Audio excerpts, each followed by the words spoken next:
Okay, today is a bit of a different one, I suppose. I was reading a book called Spirit Marriages by Megan Rose, and there was a part or an interview. There's a few interviews in there. Great book. Some things I don't really agree with, but there were a lot of interviews with different people from different traditions. And the first one was with Orion Foxwood, who is married to his fairy wife, fey companion. And there was some things in there that kind of triggered a whole download of messages from my holy guardian angel, and she wanted to share that with everybody, so that's what we're going to do today. Welcome to my channel. You are entering the world of magic and mysticism with your host, Lee W. Johnson.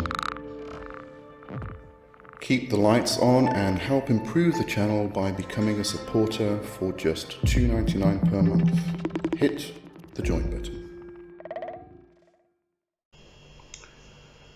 Okay, to begin with, I just want to give some definitions, personal definitions, personal insights into what the Holy Guardian Angel is, etc., etc. So, to begin with, there seems to be this idea amongst the ceremonial magicians that anybody who publicly proclaims that they have attained knowledge and conversation with the Holy Guardian Angel is a fraud.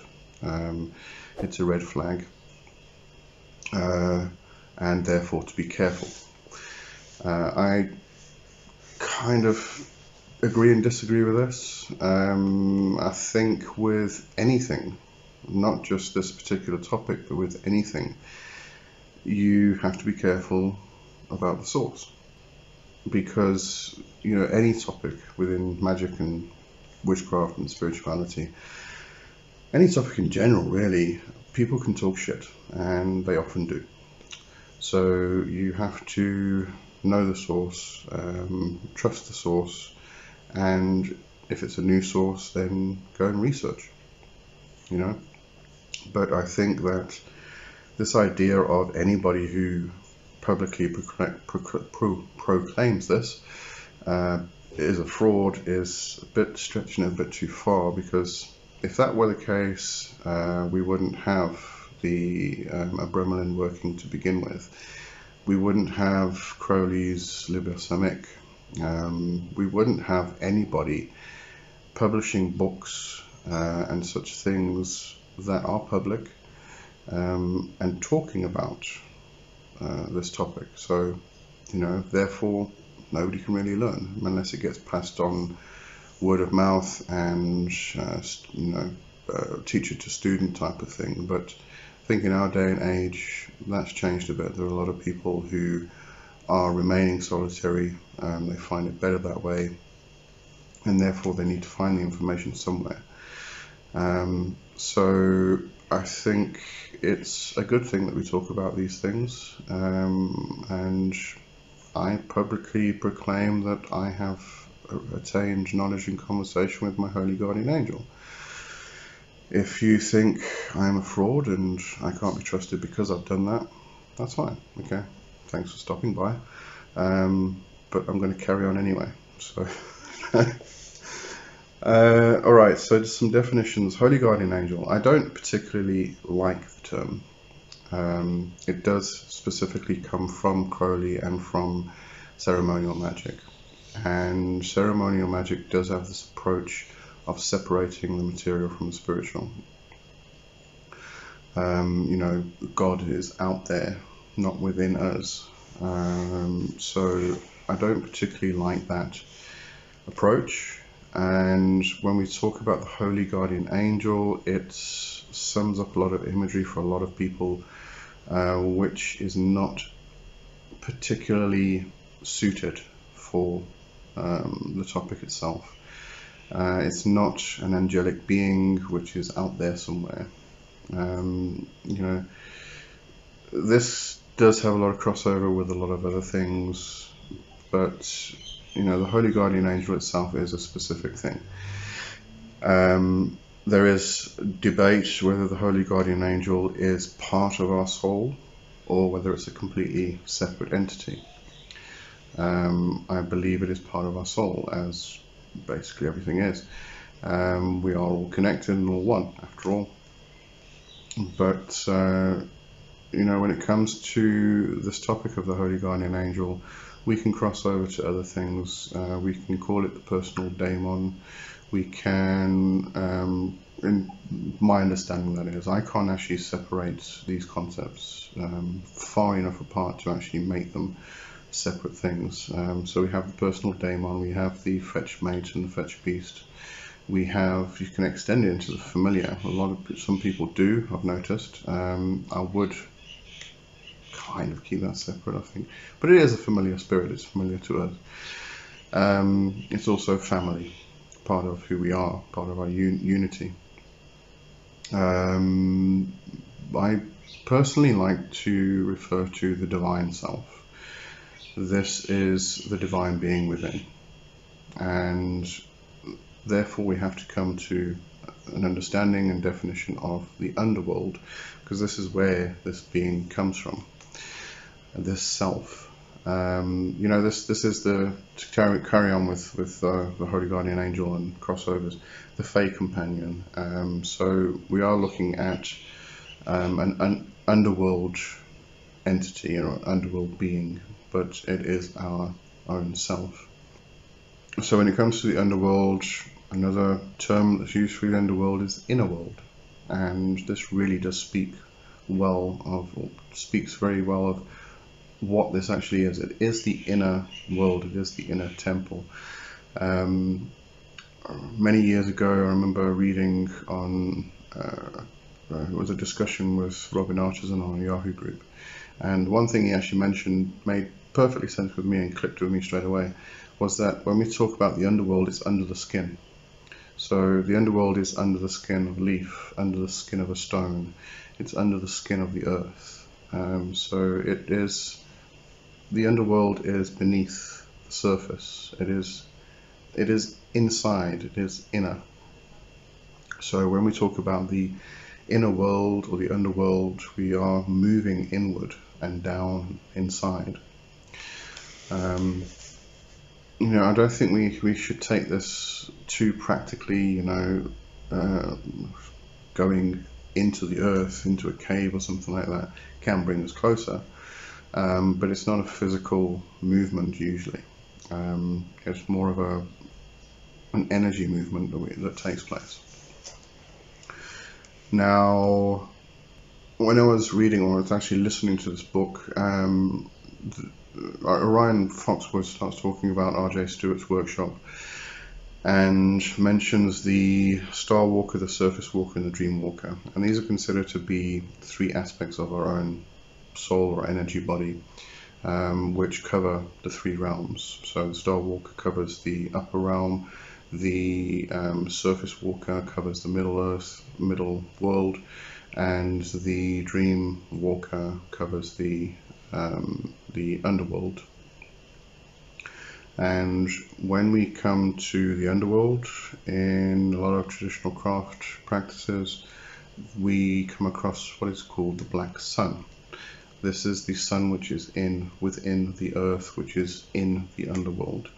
And I think this has been taken quite extensively into the language of the left-hand pather.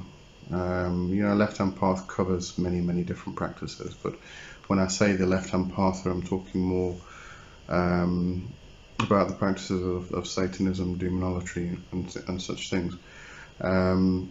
It has been adopted into the language, the black sun and the black flame. So the black flame would be the true self, it is the divine self, and the black flame is connected to the black sun. This is part of what the messages were that I actually got from my own divine self. Actually, let me read some of the stuff I wrote in my journal, because I journaled. Very good boy. Let me start with, Alright, so a bit of background as well. My own astral temple, after I did a Bremerlin, there was my astral temple's always been kind of like, you walk through the doors and there's an ante-room, and then there's rooms that lead off from there. So the ante-room has always had this plinth in the middle, which acts as an altar. And after a Bremerlin, while after actually working with a Bremerlin and retaining knowledge and conversation, etc., etc., etc., there was a big flame that appeared over this plinth, and it kind of sort of floats in midair type of thing, and didn't really make the connection for a very, very long time. More recently, actually, that I was gazing at this flame, this fire, and realized that it is my divine self. So when we talk about the astral temple, we're talking about an inner temple. You move inward. It's always inward. So you move inward into the astral temple, into the inner temple, and this is the spark of my divine self. It is the black flame. So that was part of what came through. It was just a reaffirmation, really.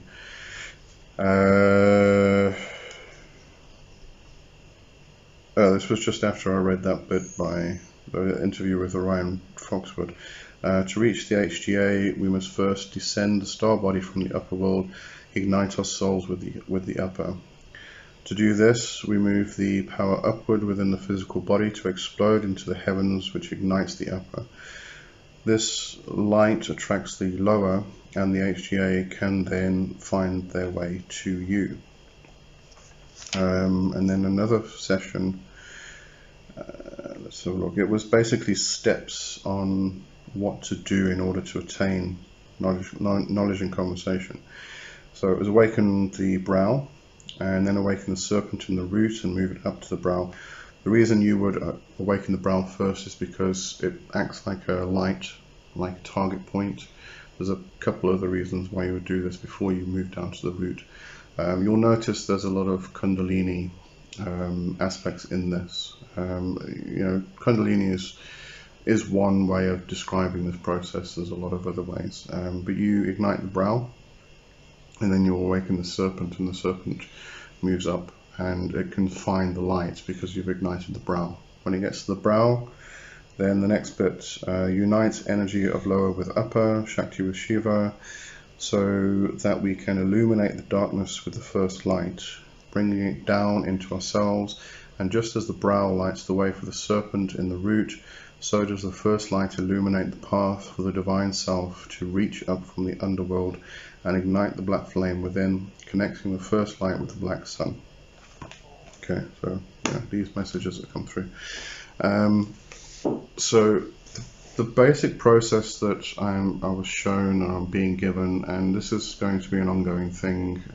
She seems to want to develop some kind of system working which is a bit more secular.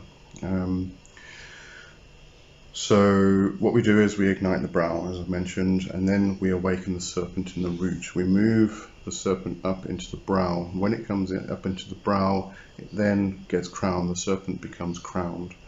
And through the crowning, this opens up the head. Okay, it opens up the crown.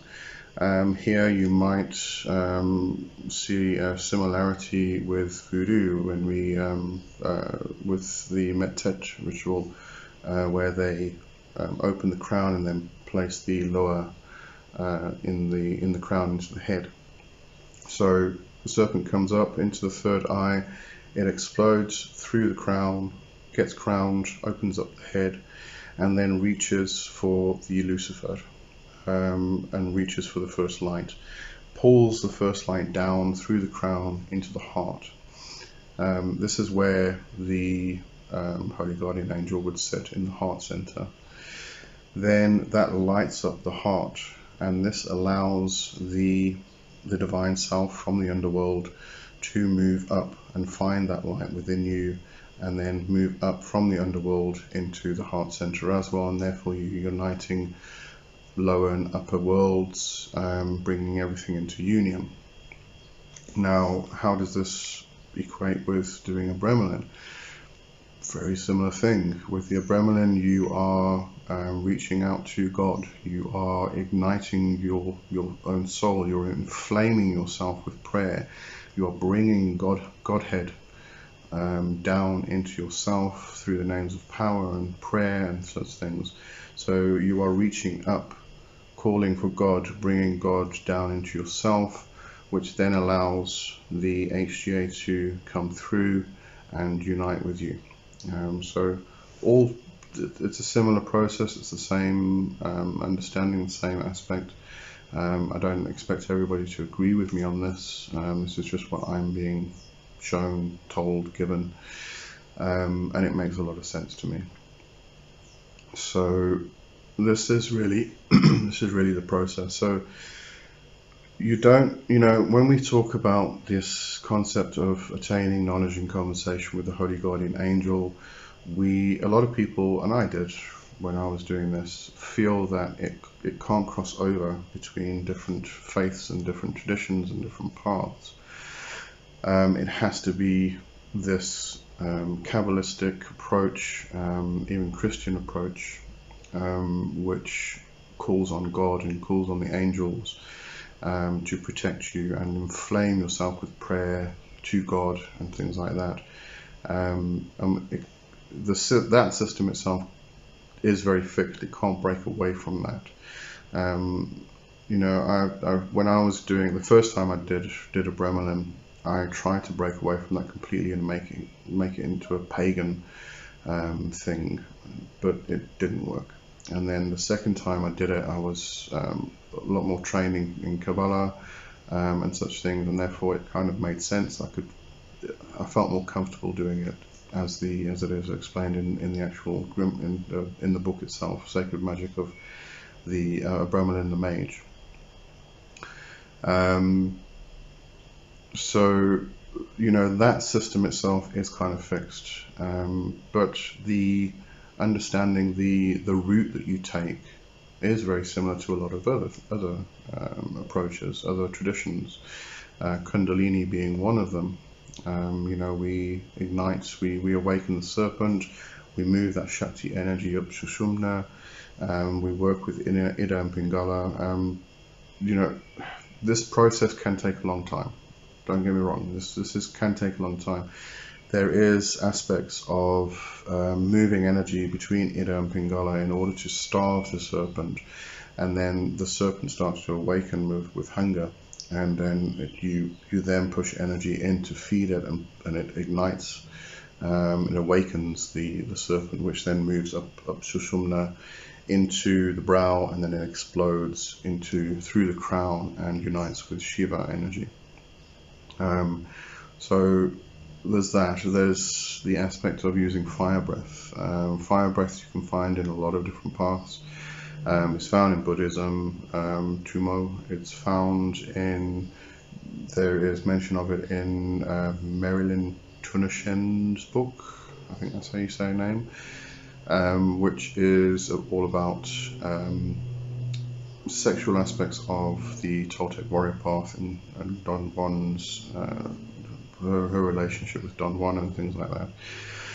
It's found in basically every tradition, the fire breath itself, because the fire breath is all about igniting the flame, the fire in the pelvic area, and then moving it up the spine, into the head and over, and dripping down and storing power into the dantian, into the will center.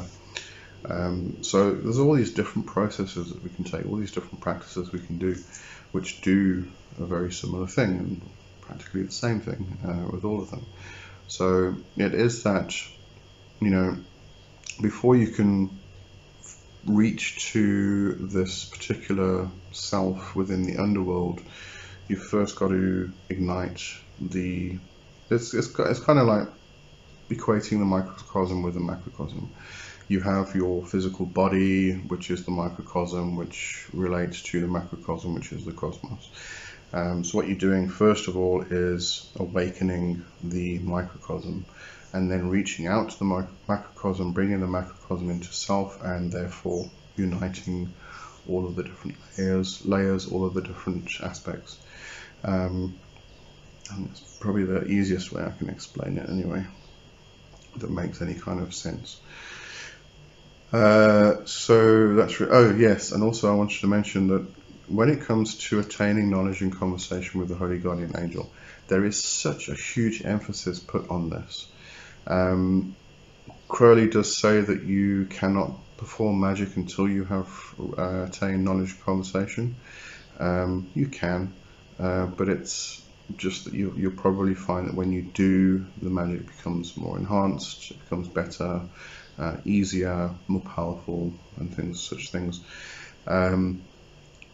But there's this emphasis put on it. It has to be done. You have to find it, and then once you've done it, that's it.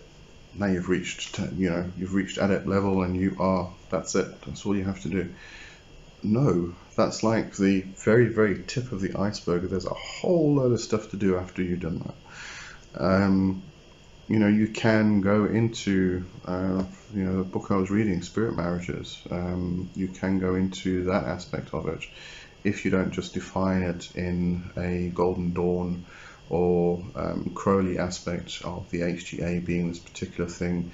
In that aspect, you don't marry your HGA. You don't have any sexual contact or any sexual union with it.